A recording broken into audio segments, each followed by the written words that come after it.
ever wondered why some people seem to have a gift for music? Have you ever wished that you could play by ear, sing in tune, improvise and jam? You're in the right place. Time to turn those wishes into reality. Welcome to the Musicality Podcast with your host, Christopher Sutton. Today I wanted to talk about sight reading, a musical skill that a lot of musicians find intimidating, difficult, or even impossible. On our last episode with Ben Parry, we talked about a particular kind of sight reading, when a choir singer looks at traditional sheet music they haven't seen before and can directly sing the notes on the page. But sight reading is something that's useful beyond classical music. It applies on any instrument, and although I'm going to be talking in terms of traditional score notation, everything we'll discuss is relevant for chord charts and lead sheets, guitar tab, or any other form of written music. Sight reading is a valuable skill for any musician to add to their toolkit, and learning to do it doesn't have to be dry or difficult. Today I'd like to share with you 3 ways that musicality can enhance and accelerate the process of learning to sight read. First of all, let's make sure we're clear. Sight reading is different from simply reading music.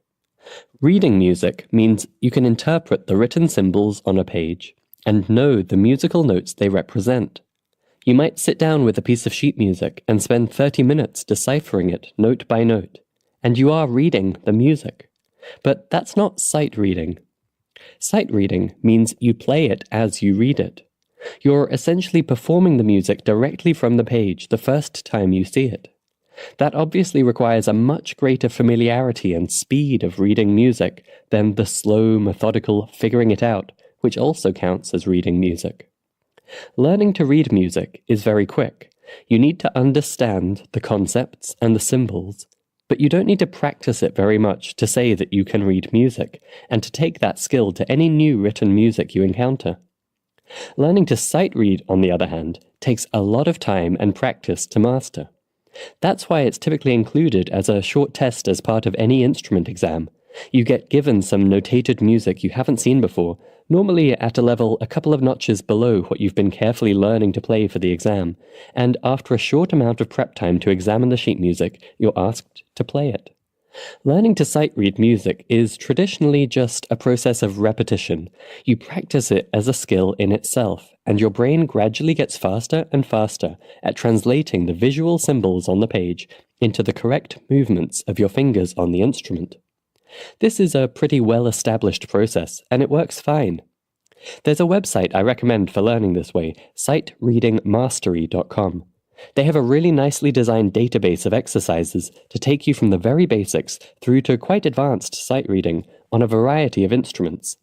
So check out SightReadingMastery.com for lots of material to practice with. Today, though, I wanted to help you see beyond this traditional approach by asking the question, what does this have to do with musicality? This isn't the music podcast, it's not the sight reading podcast, and it's certainly not the pass your music exams podcast. So why are we talking about sight reading on the Musicality podcast? Well, apart from the fact that being able to sight read is a valuable skill for any well-rounded musician, because it unlocks such a vast treasure trove of music to you in books and downloadable sheet music for you to instantly play and add to your repertoire. Apart from that very good reason to learn to sight read, it's relevant for musicality because the way to accelerate learning to sight read is to work on actually understanding the music within the symbols. Traditional sight reading is very mechanical. You mentally translate the dots and squiggles on the page into the corresponding finger motions, and you reproduce the music with your instrument. But wouldn't it be better if those dots and squiggles meant something? If you actually had a deep understanding of why it's those particular dots and squiggles that are on the page. As you'll know if you've been listening to this podcast for a while, we've set up Musical U as the home of musicality training online. And so to help explain the musicality of sight reading, I'm going to share with you 3 ways that Musical U's training can help you become a better sight reader, even though we don't specifically have any sight reading material inside Musical U.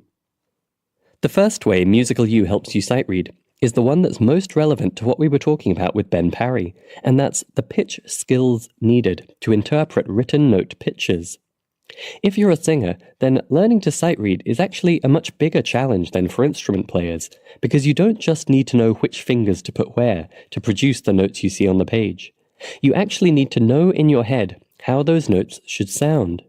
It's 100% up to you to produce the right pitch for each note.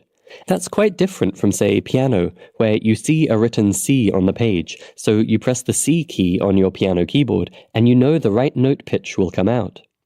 So the first way musicality training can help you sight read is by training your sense of relative pitch. We have two methods for this at Musical U, intervals and solfa, and whichever you pick, they both enable you to look at the notes on the page and imagine in your mind how those notes would sound.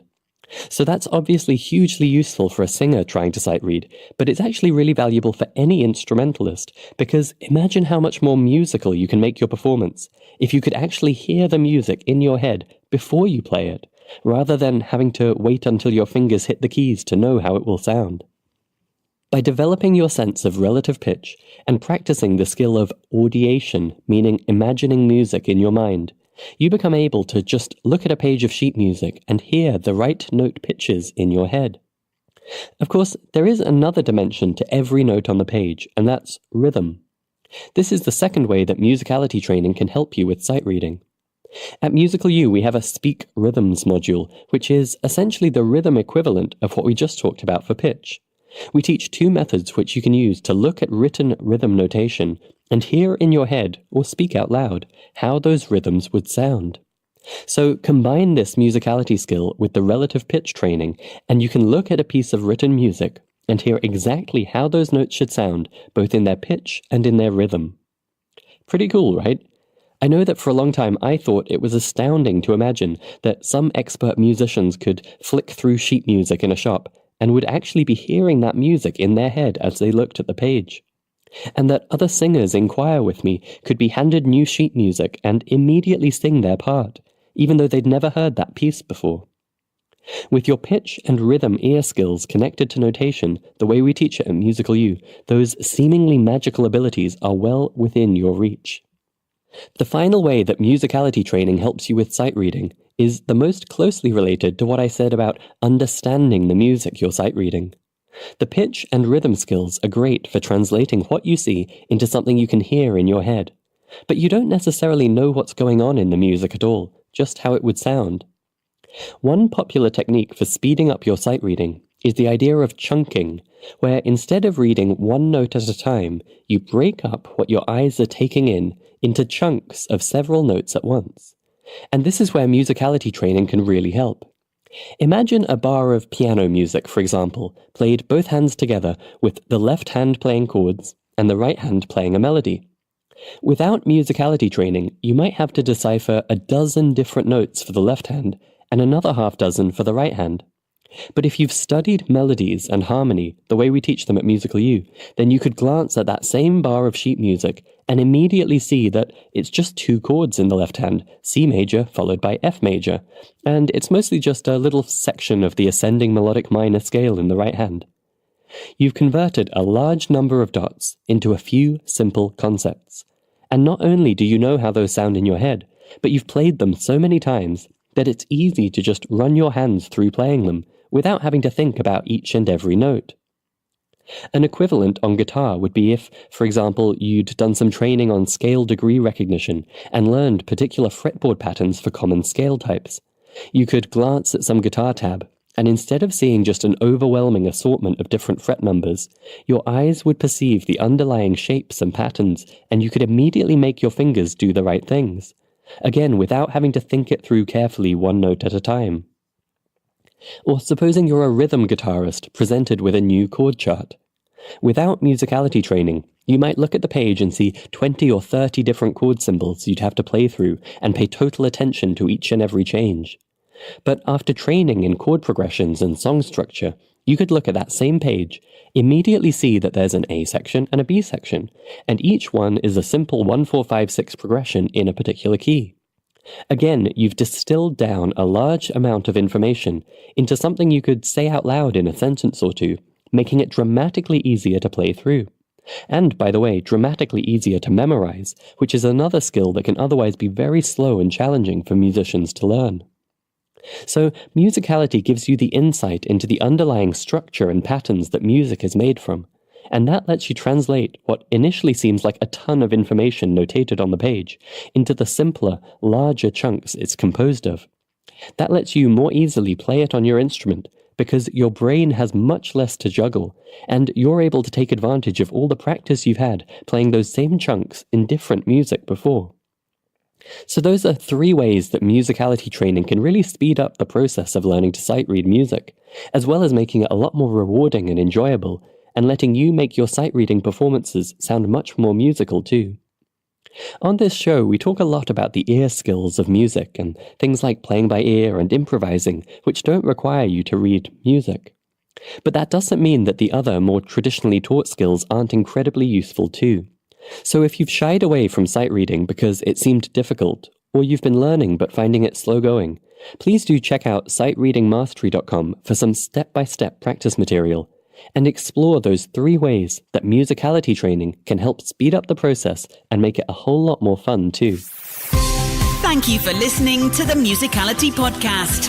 This episode has ended, but your musical journey continues.